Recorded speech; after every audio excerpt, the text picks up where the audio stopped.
Hello friends, ಇವತ್ತಿನ ದಿವಸ ನಾವು 8ನೇ ತರಗತಿಯ ಗಣಿತ ಪಠ್ಯ ಪುಸ್ತಕದ ಒಂದು ಚರಾಕ್ಷರವುಳ್ಳ ರೇಖಾತ್ಮಕ ಸಮೀಕರಣ ಈ ಪಾಠದ ಲೆಕ್ಕಗಳನ್ನ ಬಿಡಿಸ್ತಾ ಇದ್ದೀವಿ.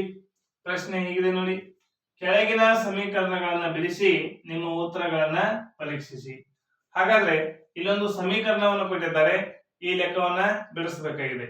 ಅಂದ್ರೆ ಇದಕ್ಕೆ ಪರಿಹಾರವನ್ನು ಕಂಡುಹಿಡಿಯೋದು ಅಂದ್ರೆ ಇಲ್ಲಿರುವಂತಹ ಚರಾಕ್ಷರಗಳ ಬೆಲೆಯನ್ನ ನಾವು ಮೊದಲು ಏನ್ ಮಾಡಬೇಕು, ಕಂಡುಹಿಡಿಯಬೇಕಾಗಿದೆ.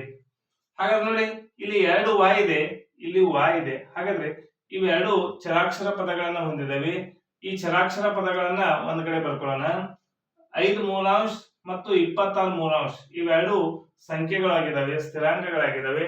ಇವನ್ನ ಎರಡು ಏನ್ ಮಾಡೋಣ, ಒಂದ್ ಕಡೆ ಬರ್ಕೊಳ್ಳೋಣ. ಈಗ ನೋಡಿ, 2y ಈ y ನ ಎಡಭಾಗಕ್ಕೆ ತೆಗೆದುಕೊಂಡು ಬಂದಾಗ ಮೈನಸ್ ಇದ್ದದ್ದು y ಏನಾಗ್ತಾ ಇದೆ, ಪ್ಲಸ್ y ಆಗ್ತಾ ಇದೆ. ಅದೇ ರೀತಿಯಲ್ಲಿ ಬಲಭಾಗದಲ್ಲಿ 26 ಮೂಲಾಂಶ ಇದೆ, ಹೌದಾ? ಇಲ್ಲಿ ಎಡಭಾಗದಲ್ಲಿ 5 ಮೂಲಾಂಶ ಪ್ಲಸ್ ಇದೆ, ಇಲ್ಲಿ ಈ ಕಡೆ ಹೋದಾಗ ಏನಾಗ್ತಾ ಇದೆ, ಮೈನಸ್ 5 ಮೂಲಾಂಶ ಆಗ್ತಾ ಇದೆ. ಈಗ ನೋಡಿ, ಈ y ಚರಾಕ್ಷರದ ಹಿಂದೆ ಯಾವುದೇ ಸಂಖ್ಯೆ ಇಲ್ಲ, ಅಂದ್ರೆ ಒಂದಿದೆ ಅಂತ ಹೇಳಿ ನಾವು ತಿಳ್ಕೋಬೇಕು. 2 ಪ್ಲಸ್ 1 2 1 ಕೂಡಿಸಿದಾಗ ಏನಾಯ್ತು, 3y. ಎಷ್ಟಾಯ್ತು, 3y ಆಯ್ತು. ಈಗ ನೋಡಿ, 26 ಮೂಲಾಂಶ ಮೈನಸ್ 5 ಮೂಲಾಂಶ ಭಿನ್ನ ರಾಶಿಗಳ ವ್ಯವಕಲನ. ಇಲ್ಲಿ ಛೇದಗಳು ಸೇಮ್ ಇದ್ದಾಗ ಛೇದದಲ್ಲಿ ಅದೇ ಸಂಖ್ಯೆ ಬರ್ತಾ ಇದೆ.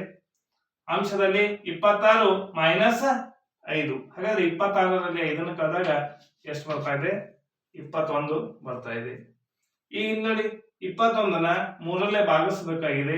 3 1 3 7, ಹಾಗಾಗಿ ಎಷ್ಟಾಯ್ತು, 7 ಆಯ್ತು. ಈಗ 3y = 7 ಬಂತು. 3y ಅಂದ್ರೆ 3 ಗುಣಿಸು y, ಹೌದು? ಹಾಗಾದ್ರೆ ನಮಗೆ y ಬೇಕಾಗಿದೆ.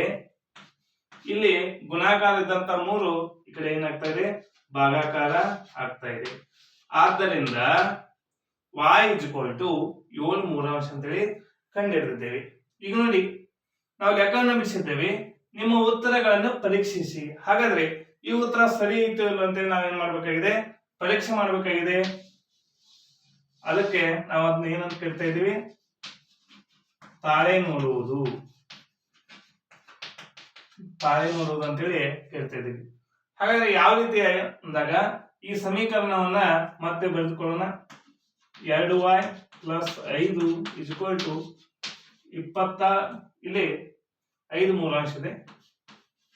2y ಪ್ಲಸ್ 5 ಮೂಲಾಂಶ = 26 ಮೂಲಾಂಶ ಮೈನಸ್ y.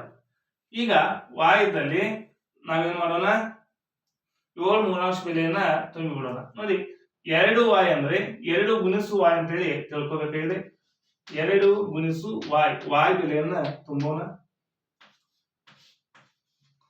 2 ಗುಣಿಸು 7 ಮೂಲಾಂಶ ಪ್ಲಸ್ ಇಲ್ಲೇನಿದೆ 5 ಮೂಲಾಂಶ = 26 ಮೂಲಾಂಶ ಮೈನಸ್ y ಅಂದ್ರೆ 7 ಮೂಲಾಂಶ. ಹಾಗೆ ನೋಡಿ, 2 7 ಎಷ್ಟಾಯ್ತು, 14 ಮೂಲಾಂಶ ಪ್ಲಸ್ 5 ಮೂಲಾಂಶ. ಅದೇ ರೀತಿಯಲ್ಲಿ ಇಲ್ಲಿ ನೋಡಿ, ಇಲ್ಲಿ ವ್ಯವಕಲನ ಲೆಕ್ಕಿದೆ, ಭಿನ್ನ ರಾಶಿಗಳ ವ್ಯವಕಲನ. 3 ಮತ್ತು 3ರ ಲಸ 3 ಆಗ್ತಾ ಇದೆ.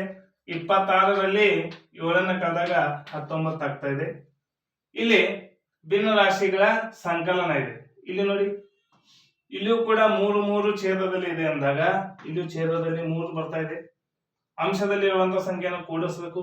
14ಕ್ಕೆ ಇದನ್ನು ಕೂಡಿಸಿದಾಗ 19 = 19 ಮೂಲಾಂಶ. ಹಾಗಾದ್ರೆ 19 ಮೂಲಾಂಶ = 19 ಮೂಲಾಂಶ ಅಂತೇಳಿ ಉತ್ತರ ಬರ್ತಾ ಇದೆ. LHS = RHS ಅಂತೇಳಿ ಬರೀಬಹುದು.